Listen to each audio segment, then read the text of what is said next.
So when we arrived to Canada, of course, we were happy that we were safe, but then we were concerned, what would Hussein do to Verna now that, that we tricked him. So So our housemaid, she had worked with Hussein's family 10 years before she came to our home, and she was with us for 21 years in total.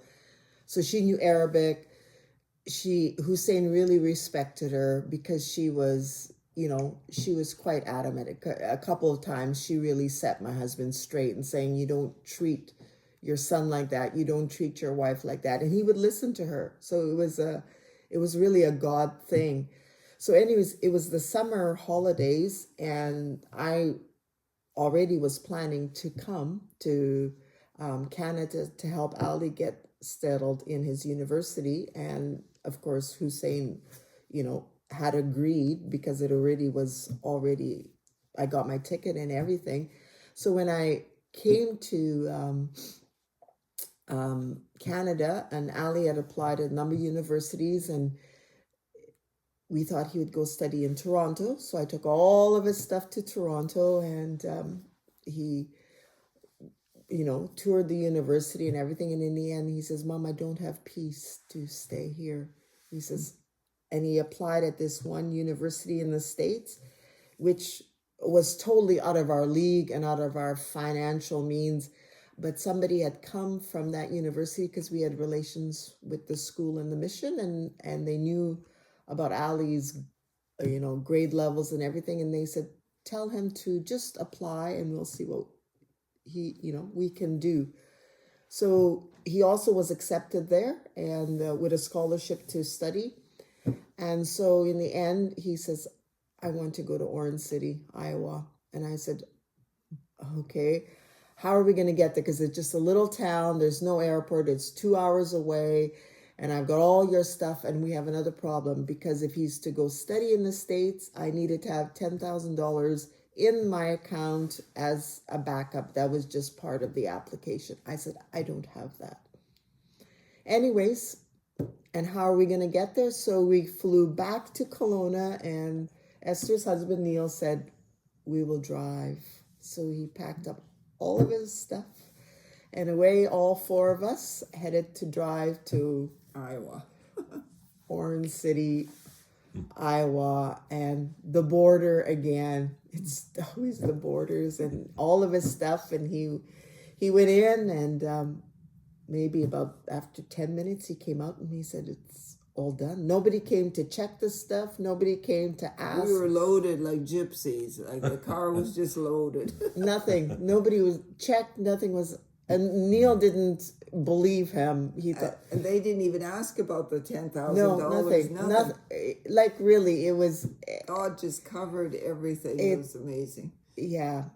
And so when I got to Orange City, Iowa, and I met, the director of the university and all of that, and when they heard my story, they said, don't go back. We will do something. It's not safe. Like everybody said, don't go back.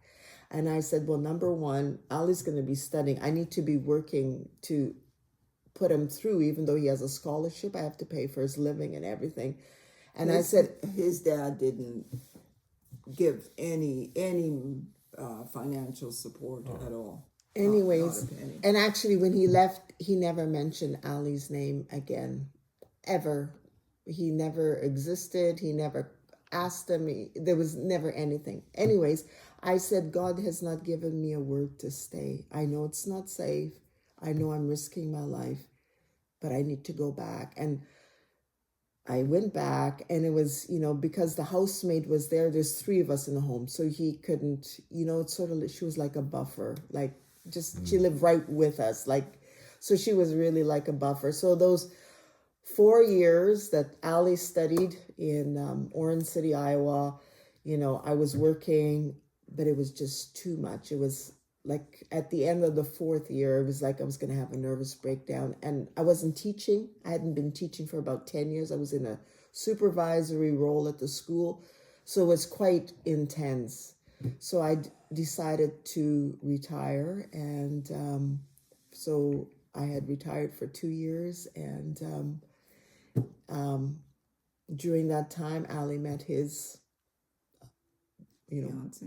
fiance. They got engaged, and then they planned to get married in August of last year. Would be a year that they've been married, and I came back to the U.S. alone because my husband wasn't, he knew Ali was getting married. I told him he's welcome to come. I asked them, and actually it was just God's grace, because when I retired, God said, I will fight your battle for you, and just be still and know that I'm God. So I would always say, I'm going to throw you out of the house, which he has. And he would just do all kinds of weird things. And I never, ever, I just prayed, and people were praying. But when I was to come to Ali's wedding, one of the intercessors, she was British, and she said, I just feel you should leave for the airport sooner than your time. And I said, well, I already arranged with my friend. She's coming to pick me up. I can't just change it. And she kept saying, I think you should just leave sooner. And I thought, anyways, about half an hour before I'm to leave, actually, I was resting that afternoon, and I felt like somebody walked into our bedroom, but when I sat up, there was nobody there. It was not a good presence, like something evil came in. So anyways, I was getting ready, and my husband said, well, are you going to still go for your walk? Because I would walk every day. And I said, no, I'm getting ready to go to the airport. And he had tried to organize a ride for me, because I think he was trying to somehow block me from going, even though he agreed, even though he got me the ticket because I had been retired and he had paid for it, which was all really from God. And anyways, we had 2 shelves in the hallway, and they were all the pictures of my Bible school degree, and everything was there. And he took it and he was cutting. He cut everything up and he threw everything into garbage. He says, I'm getting rid of everything, including you. And so he threw that all out, and I'm texting my friend, and she said, just leave the house, because you don't know what he's going to do next. And I says, well, I can't just leave the house. It's like 40 some degrees. It's all compounds. It's, like, where do you go? So, and he threw all that away, and he's walking around with those scissors, and my friend who's picking me up came, and I just ran out. I just had my carry-on, and I ran out. And my friend who knew my husband, she said, aren't you going to say goodbye? I said, no, just drive. So I told her what happened. I told his family and his oldest brother, who has helped us before because we've had situations before. I called him. He said, listen, you're going to the wedding, focus on the wedding and just leave him. They said, your husband's crazy. Anyway, they would always say that, just leave him, like, leave the situation. So when I got to the States, and it was a couple days before the wedding, and so I decided to call my husband. I thought, I'll just call him the next day and just see. I called him, and he goes, hello. And I says, hello. And he says, who's calling? I said, Verna. He says, who's Verna? And he hung up. So I thought, okay, this is weird. Like, what do I do? So then I called his brother, who I called the day before. Before I traveled, and after it happened, and he never answered. I thought, he would always answer day and night. He was like that. So then I thought, something is not right. And so I asked his daughter, the older brother's daughter. I was very close to her. She lived close by. I told her, she knew what had happened. I said, just call your dad. Tell him I'm trying to call him and just see what happened. And she did. And I called her, and she says, yeah. My dad talked to Hussein, and he said he's going to the court. He's going to get a divorce, and he doesn't want to have anything to do with me. So I just came to the States with a little carry-on, planning to go back after 10 days after the wedding. And a little carry-on and $200. That's all she came, and that's all she would ever get from him. but I had there was one intercessor lady. She was Arabic. She's now in her 80s, but during those 2 years when I had retired, she, because I was going through a lot of mental stress, she called me every day and just spoke to me and just spoke life, and she was God sent. So anyways, when she found out about what happened, she says, I want to tell you something. She says, you're a very committed person. I am. I would have gone back. I'm committed. That's just who I am. I made a commitment to God with our marriage. And she says, but God removed you from the situation.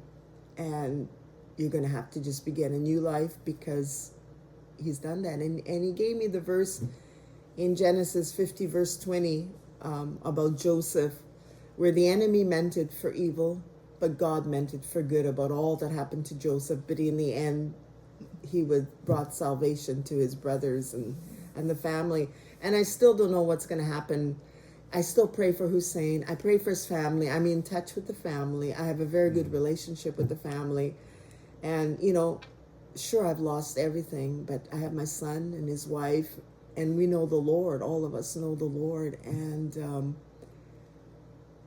they don't. And, that still is a burden, and that still is my country because it's my home. Well, that's just a phenomenal story, and it hasn't ended yet.